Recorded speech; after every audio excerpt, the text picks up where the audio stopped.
Whether it's cars, comics, video games, or violins, there's a little geek in all of us. It's time to give your geek a voice. It's time for Geek Therapy. Here's your host, Johnny Hamburger. All right, welcome to Geek Therapy Radio. We are doing it guerrilla style. Where are we, Dan? This is my guest for this week. His name is Daniel. He is well seasoned, well traveled. Well, I tasted. Yeah, there's a little salt because we walked around a lot today. Yeah, pretty sweaty. His name is Dan. He is well traveled. This is Geek Therapy Radio, by the way. Did I not even mention that? Geek Therapy Radio, Facebook, Instagram, YouTube, which you should be watching for this freaking episode, because where are we, Dan? We are in Roma, Italy. Rome, and I keep wanting to say, I've said it like 5 times so far, of course the wind's going to pick up right now, but we're just going to deal with the wind noise. I'll try to edit it out, EQ it out as much as possible, but I think we'll be fine. It feels great. But I've said, for this show, we're going to be in Rome, so I want to have plenty of Greek things.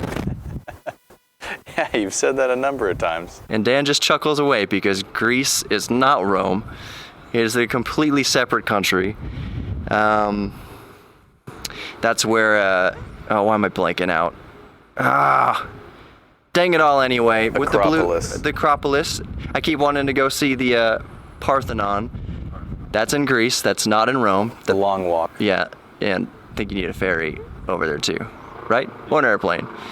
But I keep wanting to see the Parthenon. The Pantheon is here, and that's neat. It's kind of like the Parthenon, except not ruins. I can see how those could be confused. Yeah.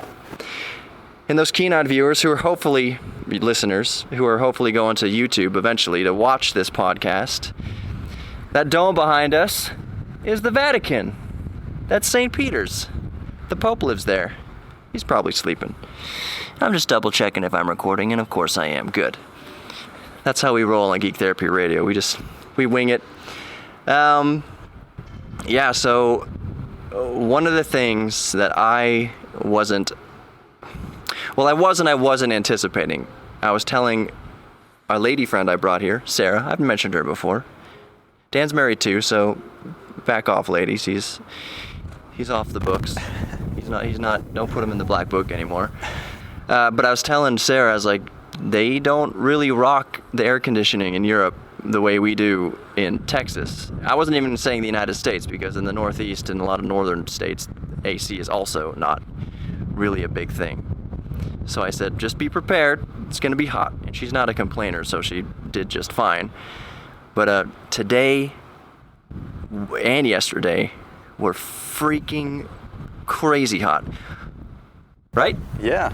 It's been above 100 degrees the last couple of days, which is nothing extraordinary in Houston. But when the majority of the places you're going to don't have air conditioning, it makes a huge uncomfortable difference. I will say, in Houston it's worse. I will say that. I should set my timer.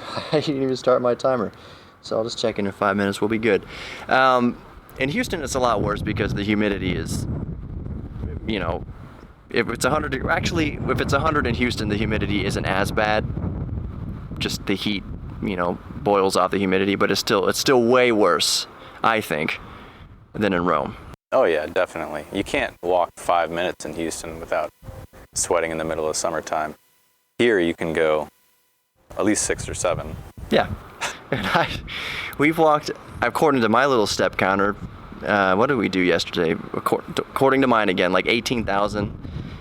And it was hot and it was kind of miserable, but at least there's a breeze and at least the air is relatively dry. I don't think it's completely dry because for one, it feels way drier than Houston and way drier than even the Netherlands, where Dan is living. Yeah. We'll get into that in a minute, but the breeze was nice. When you're walking around in the brutal sun, it's brutal, but I was hugging the shade and I was made fun of for it. We're walking around all these places, seeing all the things. Where did we go yesterday? Yesterday we saw the Colosseum. Oh yeah. So many people murdered there. Lots of people murdered there. In fact, it was one of the facts that I had listed on the itinerary for the show.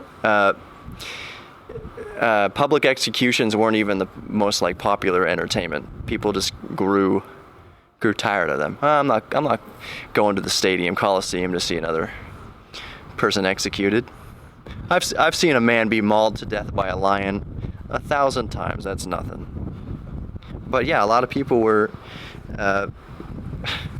put to death there. And there was one interesting thing I read. Do you remember what it was about? Very rarely did a free man. What was it? It was rarely was a free Roman voluntarily going to fight in the Colosseum. Right, to be a gladiator. As if this was shocking news to everybody. You volunteer to most likely get killed. Right. Not a lot of takers there. Yeah, it said very rarely did a free man choose to be a gladiator and win fame, and if he did, it was for very brief periods. I mean, as soon as you're popular, you're dead. So that makes a lot of sense. But the only thing I think of when I think of the Colosseum as far as what went on in there were gladiators, of course, public executions, and I want to say chariot races, but that probably didn't happen much. Yeah. I've seen it in movies, but I don't know. Movies are 100% factual. We all know that. Because there are stadiums around Rome, I guess, that have the oval horse track. I'm sure. And I'm sure that horses did race around. They probably had races at the Colosseum. Yeah. It's just, to me, I have to look into that. Maybe there's some listeners right now that's like, Johnny, you idiot. The thing that surprised me, that I guess I shouldn't be surprised about, but I didn't know, is some of the events there didn't involve any people at all. It was just animals versus animals. That's what it said in one of the descriptions. Yeah. Just like hunter and prey, like lion maybe and gazelle or something like that. Yeah. I thought that was interesting. And we'll end the segment on this topic, on this note, that I wasn't expecting. It said it could seat anywhere from 40 to 70,000 people. I thought the Colosseum was going to be big, but I didn't think it was going to be. Well, what does Reliant seat? 100? Between or 90? No, not even. I was going to say 80, around 80. Yeah, well, the Colosseum still 40 to 70,000. That's a lot. Even by today's standards, the Compass doesn't seat. It's 30,000. Yeah. Yeah. I don't think Minute Maid. Maybe Minute Maid is 50, 45, 50, 60 maybe tops. I've never seen it. Actually, during the World Series, it was to capacity. But even though the Astros are the best team in baseball, they're still not filling the seats. Anyways, that'll be that for this segment. We'll get into whatever we get into the next segment. Take a look. Go onto YouTube, Geek Therapy Radio on YouTube, and see where we are. See the Vatican behind us. St. Peter's behind us. There's a castle over Dan's shoulder. I still don't know what that castle is. Maybe we'll figure it out. Maybe I'll put it into the description or something like that. Popey's house. Popey's house. Popey lives there. There's lots of art there, but we'll get into that maybe in the next segment. More Geek Therapy Radio coming up. I'm Johnny Hemberger, your mental curator for this evening, if you're listening to it on the broadcast, KPRC 950, and just your curator for today, because it is, what time? It's 6:30 here in Rome, which means it's 11:30 a.m. back in Houston. Almost lunchtime, almost dinner time for us. Yeah, that's a good stopping point. It's probably been a pretty long segment, actually. Dan's been my best friend since we were kids. I'm going to drop that bomb right at the end. Best friend. Yeah, we'll be right back. More Geek Therapy Radio. Stick around. It's going to be even more fun. It is hot out here.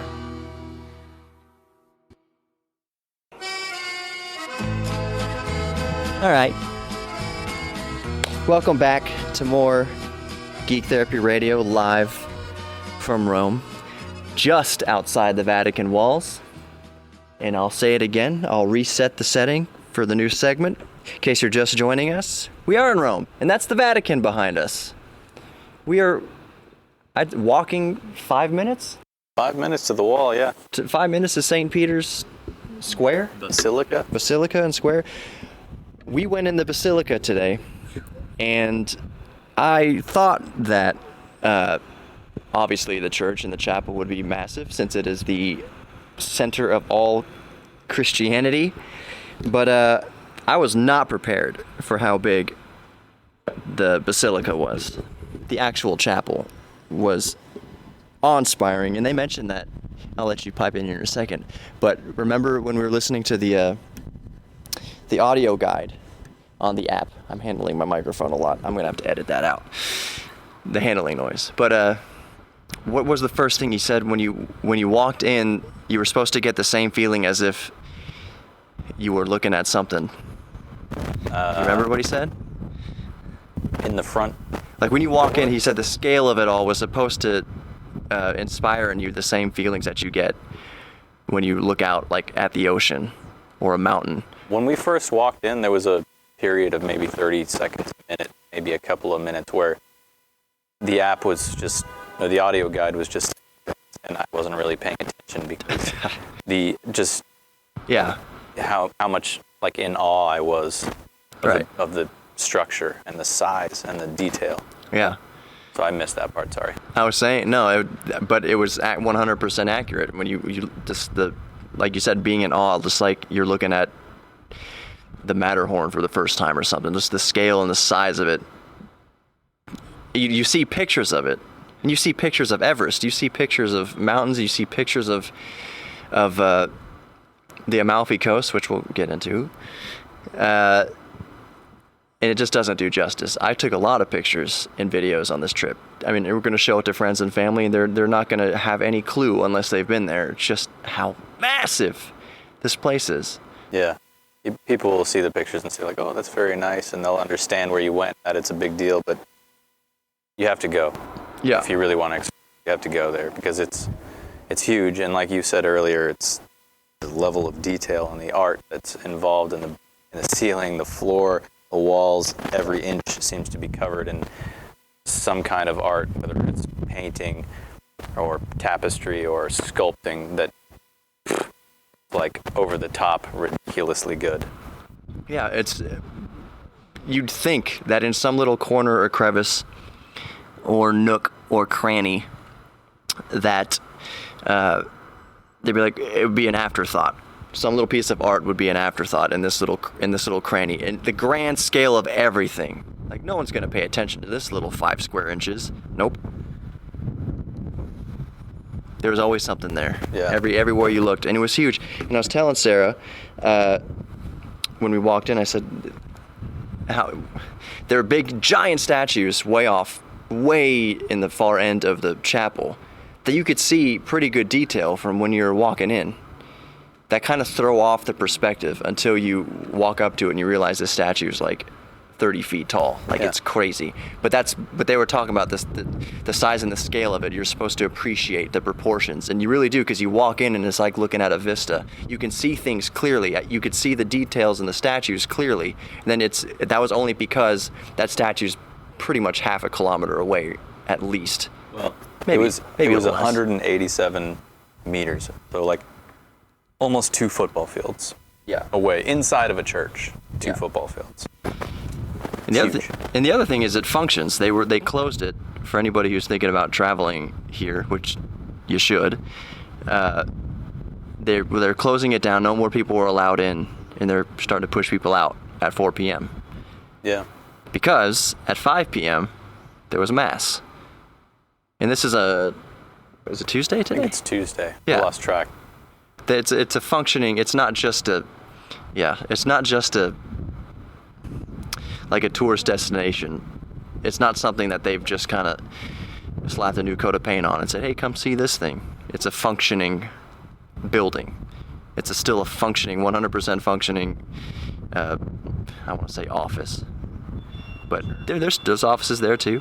Yeah. And we were reading some plaques I thought were interesting that said the Pope, whatever, like spearheaded its restoration in 1436. It's like, oh, okay. Well, it looks pretty good for being restored 600 years ago. Yeah, 600. That's about 600 years. I'm sure they've kind of brought out the duster. Every now and then, maybe got some simple green on the floor. Some pine sol. Yeah. Okay, so I don't want to plug this. I'm not going to plug this beer. It's Italian beer. Yeah. It's good. It's all right. If you'll come here, you'll get it. Yeah, it's cheap. It's cheap. At least the place we went to is cheap. Actually, everything hasn't been too bad. Yeah, as long as you stay like don't eat in the big like squares and stuff where all the tourists are, then yeah, it's pretty reasonably priced actually. Even though our accommodation, it's not bad. No. Price Look, is good. we're up on the roof of our accommodation, and we got the 5th floor, so we're literally like, well, our ceiling is down over there. I still get the Wi-Fi from it. It's still coming through the ceiling.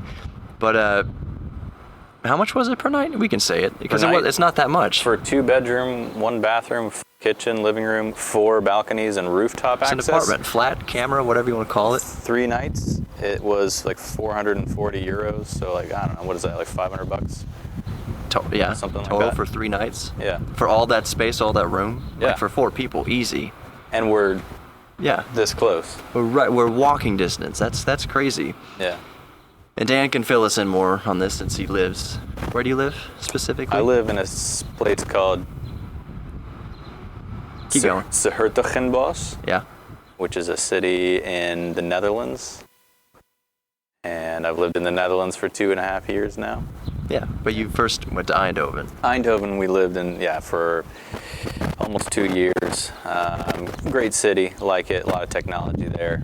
But Hertogenbosch, or Den Bosch, as everyone calls it because it's easier to say, is a much nicer city. It's very beautiful. A lot of old buildings that you just walk around. Sometimes I just go for a walk with my dog in the morning and I look at that big cathedral that you saw and I'm like, man, I live like a block from this. And I just stand there like, wow, this is really, really incredible. I'll probably pop that video in here because I don't know if the camera just shut off. Yeah. Something happened over there. I Something. think the shutter just shut off. Yeah. Maybe it hasn't. But I'll pop that video in there regardless of that cathedral. My favorite part, Italy's awesome. I think Germany's still my favorite so far. Germany's a great Didn't country. go there this trip. Yeah. I go there a lot. It's cooler. It's so close, and I really like it. The food is great. German cuisine's awesome. People are nice. It's reasonably priced. There's a lot to see. Yeah, it's great. The food here. Yeah. The lunch today was pretty trash. We'll just put that one out. Yeah, that doesn't count because that's just a cafeteria at a museum basically, and it wasn't that great. It was pretty cheap, but it wasn't that great. Yeah, where are we at on time here? We're good.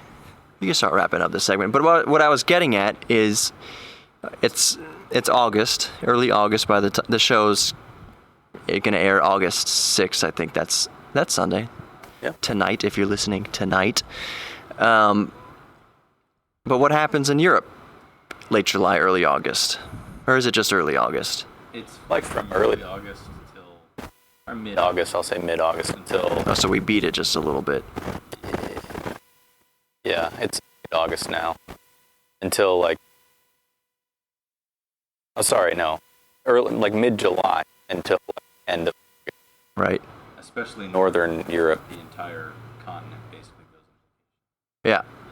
So before I came here, Dan's like, we really gotta start booking these hotels because if we don't, then the Europeans go on a mass exodus vacation that they have to do. That their companies are like, we're paying you 13 months salary because 1 month is supposed to be take a vacation.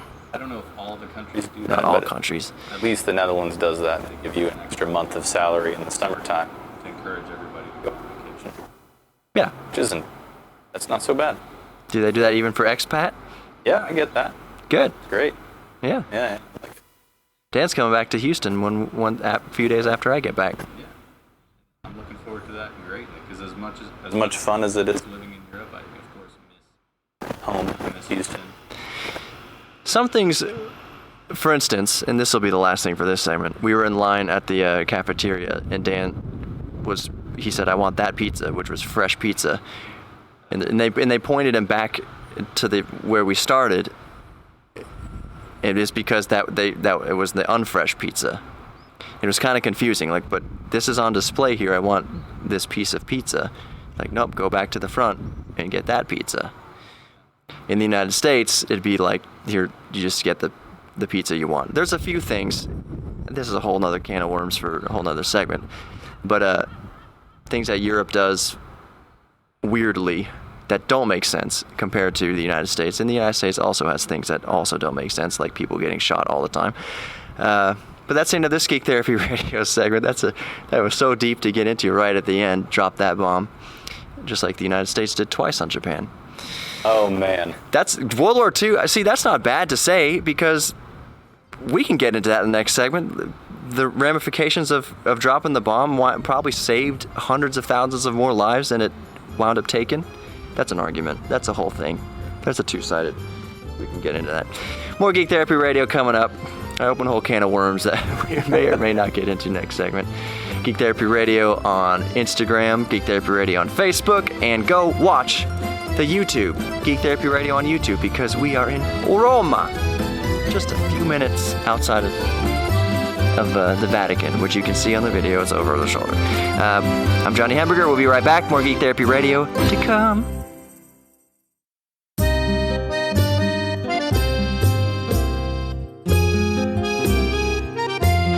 Welcome back to Geek Therapy Radio. I'm Johnny Hamburger here with my friend Daniel, or Dan, or Crumb, as we called him way back in the day, because we've been best friends since 6th grade. Yeah. 6th grade, I guess. Grade. Yeah. So we're here in Rome.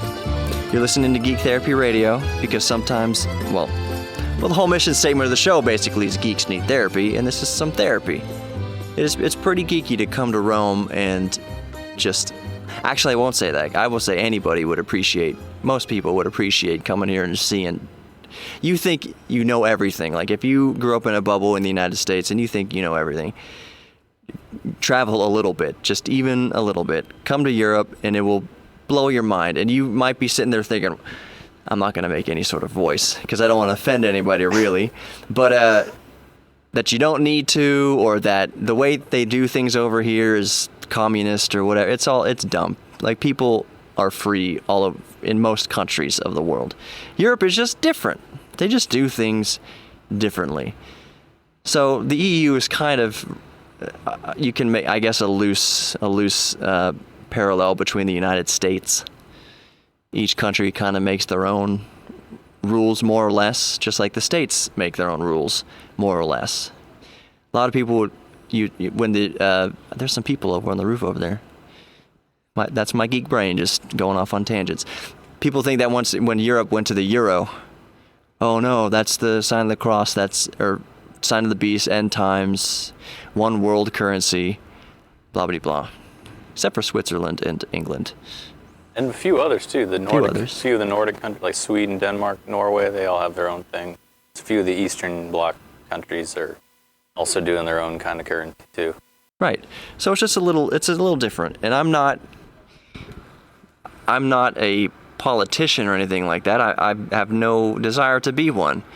If you grew up in some state and you have your roots very much set in freedom and America and the Constitution and all that kind of stuff, that's great.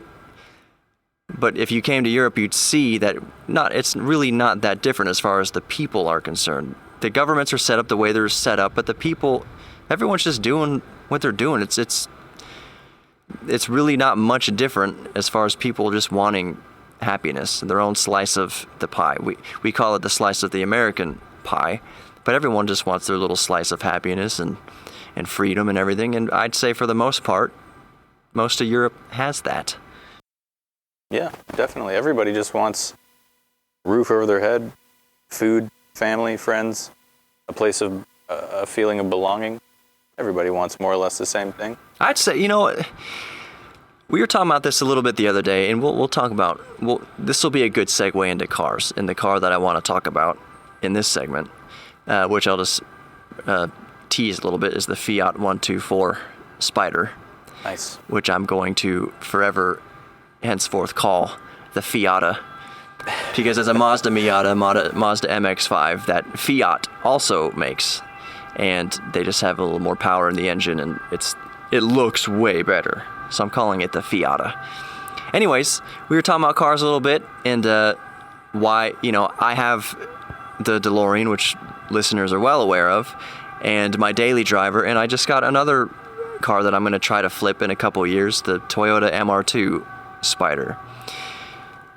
You in Europe, it's pretty hard unless you're loaded to have just a car in general. It doesn't really work out in every area. Like a scooter is going to be the best, or foot or public transit's going to be the best. Having one car is a stretch. Having two cars is a huge stretch. Having three cars is just, because you have to pay for space to keep the car. It's not like the United States where we can make the roads as big as we want, the garages as big as we want. We have all the land in the universe to put all our stuff on.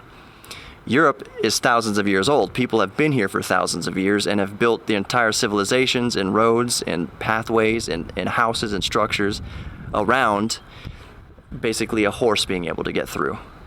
So the infrastructure simply can't handle somebody having three cars. It can, but you're going to have to pay for a place. You're going to have to rent a place to keep the car.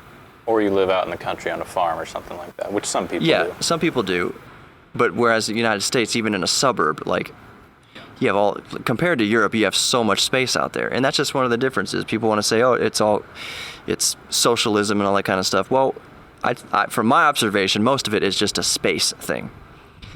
Like most people you're saying in the Netherlands don't have closets. Yeah, and it's like back on the cars, you saw my house in the Netherlands. I've had visitors come and be like, oh, so where's your garage? It's like, garage? My house is 300 years old. They didn't have garages 300 years ago. Right. And that's a critical, crucial, huge difference between the United States, for instance, even Canada, and Europe. It's not so much the socialism thing. It's not any economic it is and it isn't. But basically, I would say the socialism probably stems. Socialism is, if you say it in the United States, it's kind of a bad word, but it doesn't mean what people think it means. To me, at least. What it really is people are living in. Dan's house is 300 years old. There's no need to have all the stuff. There's no way to put all the stuff, and you'd be surprised how happy you were without all the stuff. And that's not really the government saying you can't have the stuff. You can buy as much stuff as you can possibly want to buy. It's just where you're going to put it. Yeah. Like if you want, like you said, if you wanted 3 cars, buy 3 cars. You're just going to have to buy physical locations to have the cars. And you're going to have to pay the monthly road tax on those 3 cars. Yeah. Well, that's okay. Now that's getting into government stuff. All right, yeah. Road tax, which is fine. We don't pay a road tax in the United States. We pay registration and insurance and stuff like that. Yeah. We can get into the way Italians drive. Holy crap.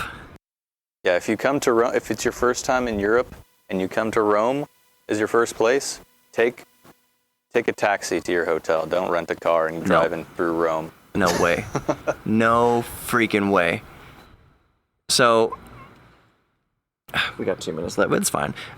We were on the Amalfi Coast. We'll probably talk about Amalfi in the last segment. We're in segment 3 right now.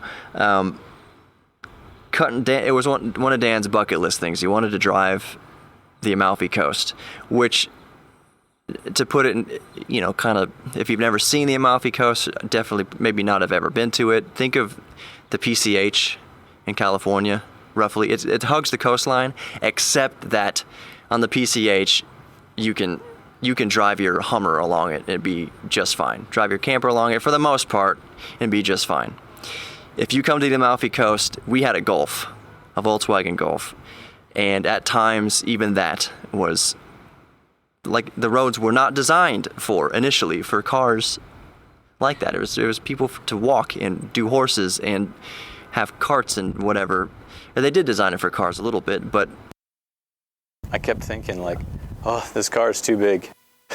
Yeah, but these buses were like threading the needle. These buses, we saw dents and scratches. The camera just shut off again for some reason.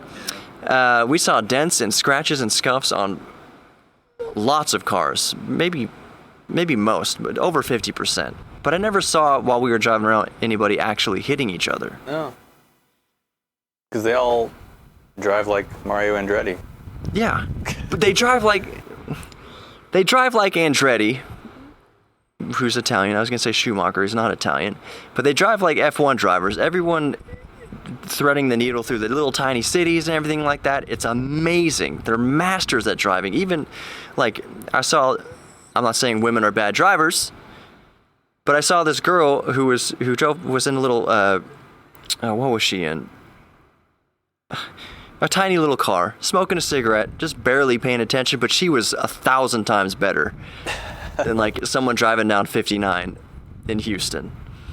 Well, yes and no. That what I'm getting at is when they're in the city, all the hustle and bustle, and they're on the Amalfi Coast and like just driving through these supremely narrow passages and ways. Mario Andretti. Get on the freeway, seems like nobody knows. It's just Mario Kart. Just at that point. It's Mario Kart. It's not Mario Andretti. The lines on the freeway mean nothing. One of my peeves in the United States was blinkers, but when you come here, like, no. It's almost like in some cases, I wouldn't say that so much, but blinkers would be like a nuisance. Like, people just go where they want to go. It doesn't mean... But everybody knows. Like, everybody is aware of everybody somehow. Like, you think, oh, that guy just cut that guy off. Well, not really. Like, he found a space and he went into the space. And nobody seems to be pissed off by it. Whereas in the States, if somebody got that close to your bumper pulling in, it'd be road rage. Yep. So that's one of the differences here.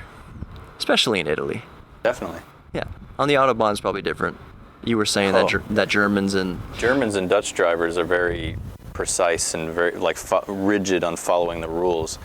I can't imagine seeing into the brain of a Dutch person driving on an Italian road, just like, you cannot do that, what you're doing. Stop that right now. They'd be very upset. Yeah. All right, well, that's segment 3 of GTR, Geek Therapy Radio. I do want to talk about that car that I teased. Me too. And we'll talk about probably other things too. But Geek Therapy Radio, Facebook, Instagram, and YouTube. Go watch it on the YouTube. I'm sorry that the video keeps cutting out on YouTube. Every time the video cuts out on camera, I will go to B-roll of some amazing things we've seen here in Rome and the Amalfi Coast. So it's probably good that the camera's cutting off. I don't know why it is, but it is. More Geek Therapy Radio coming up. Go watch it on YouTube, especially this episode. It's freaking amazing. I don't want to cuss because I don't feel like editing a beep in there. And that's just not my effing style. Whatever. More Geek Therapy Radio to come. I'm Johnny Hamburger with my best friend Dan. We're here in Rome, right outside the Vatican, having a good time, drinking Italian beer. We'll be right back. More GTR. Over and out until the next segment.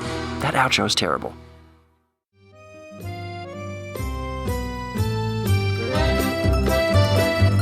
Welcome back to the last segment of Geek Therapy Radio from Rome. And I'm Johnny Hamburger. I'm not hoping I'm Johnny Hamburger. I am hoping I'm Johnny Hamburger. I hope you're Johnny Hamburger. Yeah, and I hope you're Daniel S. Crumb. I always check my underwear in those situations. Yep, it says JH. We're good. I could be an imposter. Some alien could have come down from come to the Vatican. If an alien was going to come down, the Vatican might be one of the top, places to possibly come down. Why would that? I don't know. Because it's a big thing. It's a big important thing on the earth. And there's like however many billion Christians versus 330 million Americans. It might be a bigger shot over the bow to get a few billion people's attention. Okay. I'm just being a geek. That's what the show is about. I see where you're going. Yeah, if the Rome gets sucked up by an alien, that's going to be... It's going to attract more attention than Kansas. God knows what happened if a little UFO came down on Trump's lawn. That'd be a whole another thing. I'm not saying yay or nay to the guy. The show is not political. But even if you support Trump, which fine, do whatever you want, I would probably rather the Pope be the first point of contact between alien life and humans rather than our current president. He's a good businessman. Maybe he would strike some deal with him that would be beneficial, but I don't know. I'm just saying, as a humanitarian, just purely as a humanitarian, I'd probably want the Pope more than Trump. And I know that a lot of people are going to take that now. You hate Trump? No, that's not what the show is about. Just thinking. Just the imagery of... I'll get off that subject. So, what did I want to talk about this segment? I wanted to talk about the Fiat 124. The Yeah. Fiata. The As Fiata. you dubbed it. The Mazda Fiata. So when we were driving down the Amalfi Coast, we saw... I knew that this car was coming out, and it's also coming to the States. I know that. But we saw one in person driving down the Amalfi Coast. I don't know what the name of the road is. One? It was, I don't know, Amalfi Coast Road. Italy 1? Italy 1. Road 1. So, yeah, we saw it. It was parked. Yeah, it was parked, and Dan was telling me what car he would rather be driving down the Amalfi Coast rather than the Gulf, which was... Do you remember? Well, initially I said Aston Martin. Until I started thinking about it. And the Gulf was fine while we were driving. It was a good car. But when I saw that car and thought about it, and it was in a Barth too. Yeah, so it had like 20 or 30 more horsepower. And it was instantly clear. I don't care how much money I had. If I could afford $1 million car, I'd still take it. Yeah. It's perfect for that. It's convertible. It looks sharp. It handles well, I guarantee it. Yeah. Well, Fiats, or MX-5 Miatas have always been handling. A lot of people say it's a chick car, or it's a car just for gay men or hairdressers. Like, okay, maybe a proportionate number of gay men bought the car, but people who truly know driving and love to drive have always said since the Miata's inception that it's one of the best driving cars in the world. Period. Yeah. Stacked up against Ferrari, stacked up against Lambo, Miata has always been one of the best drivers' cars ever. Yeah, I've driven a Miata once before, and it was a lot of fun. Yeah. And that Fiat, something about it. We came around a right. It was in Italian flag colors too. Yeah, it looked. The paint awesome. job was really sharp. Yeah. We came around a right corner, going as fast as I possibly could, considering the size of the road and the number of other cars that were on there. And the occupants. Yeah, Getting true. sick. But it really caught my attention. I was like, whoa, that looks great. It looked great. And I looked at it, and it is, I mean, the price is nothing to sneeze at, no matter how you slice it. But I think the Fiat was started at around 30,000. That sounds which about seems right. reasonable. Yeah.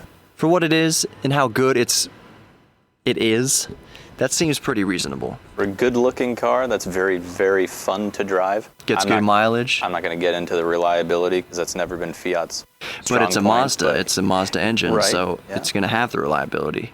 I think that's not a bad deal then. No. Especially you wait a couple of years and it's used or whatever, it's gonna be good. We'll see how many come to the United States. It's probably not just gonna be full bore. They've just started to bring Alfa Romeos back to the United States, but only a couple. The 4C, which I really want to drive. Have you seen any on the roads yet in the U.S.? I have seen a couple They're 4Cs. out, huh? Yeah, That's nice. They look awesome. All the reviews I've ever seen for them are a mixed bag. They say it drives like freaking amazing, but as far as comfort and reliability, it's a crapshoot. They say, well, the comfort's not a crapshoot. It's just not comfortable. But if you're after a driver's car, there's really few that could beat it. The other Alfa Romeo they brought to the United States is a 4-door thing.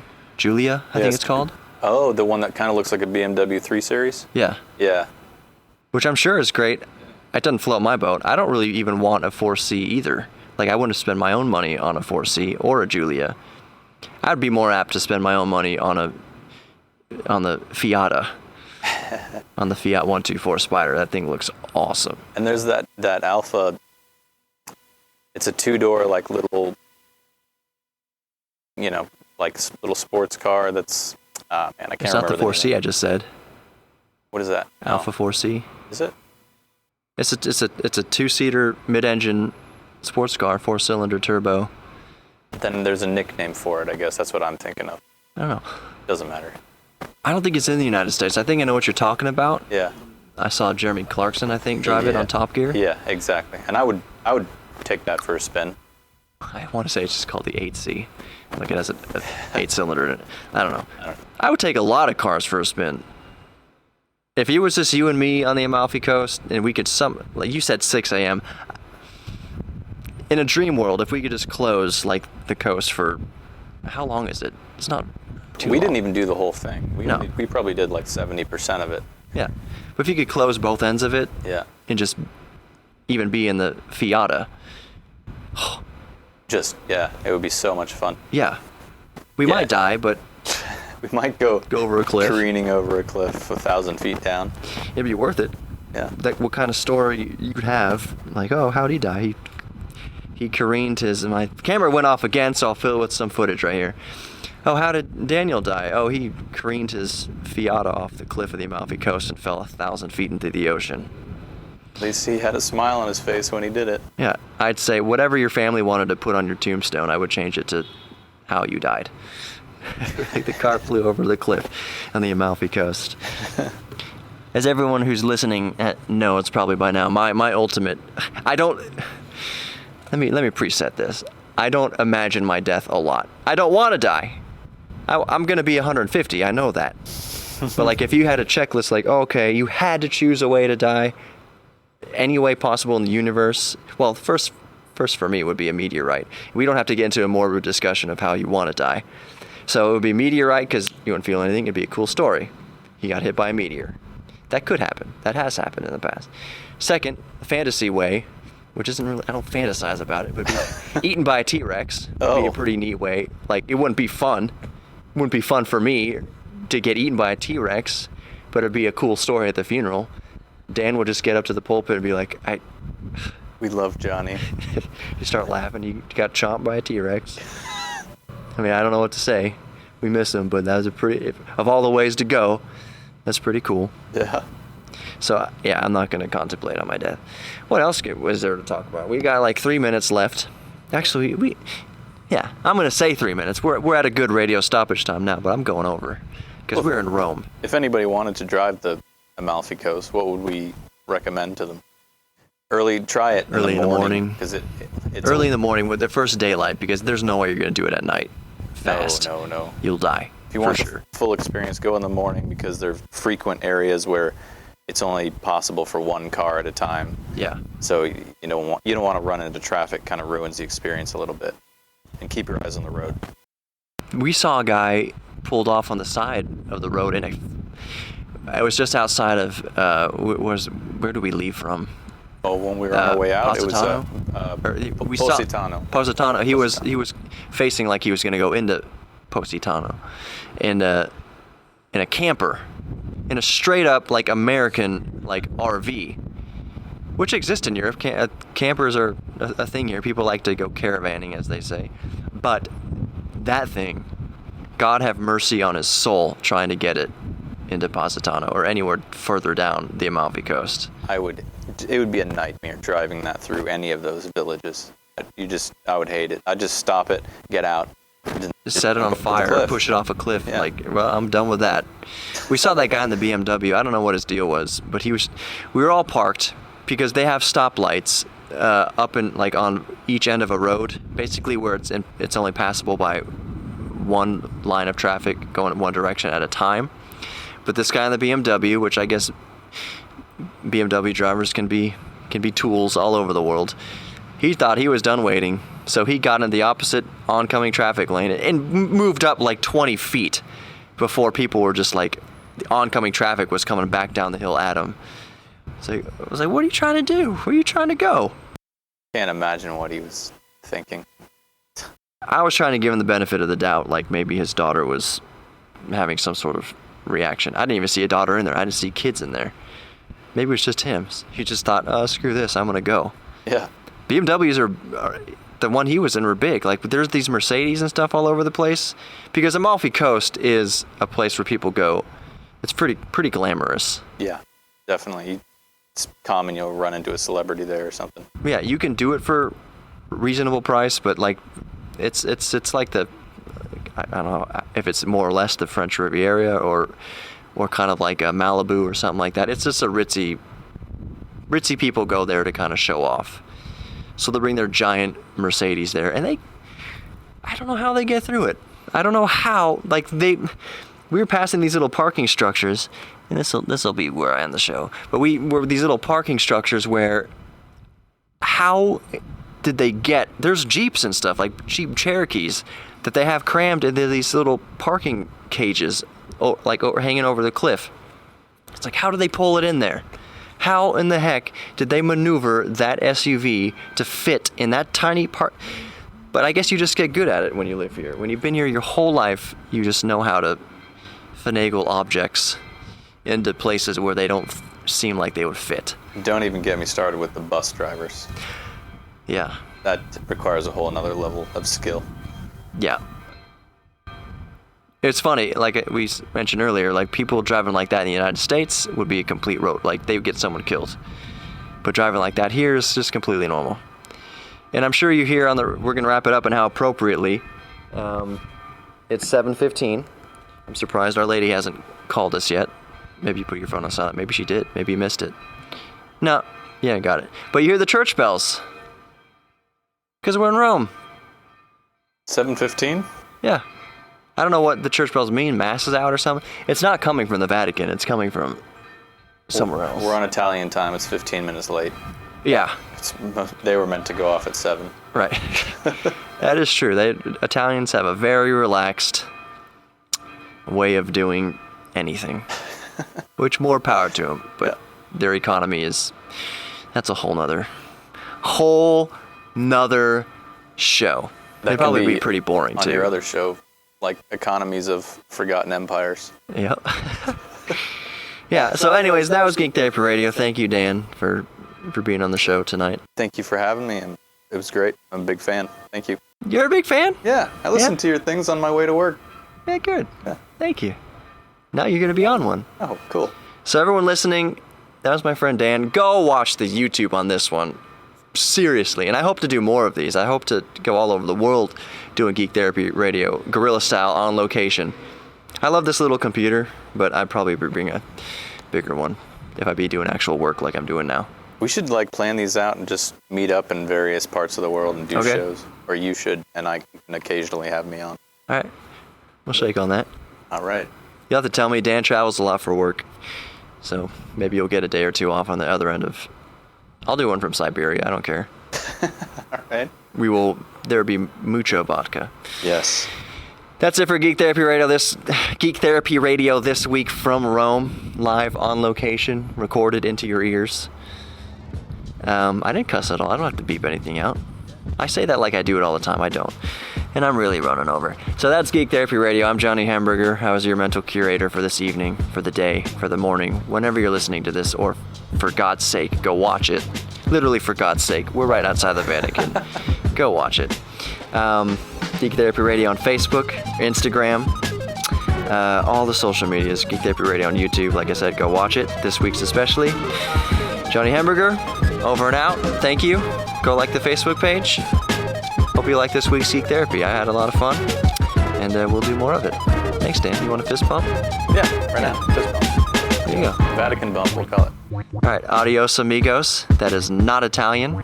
Arrivederci. Arrivederci. Perfect. Geek Therapy Radio. Ciao.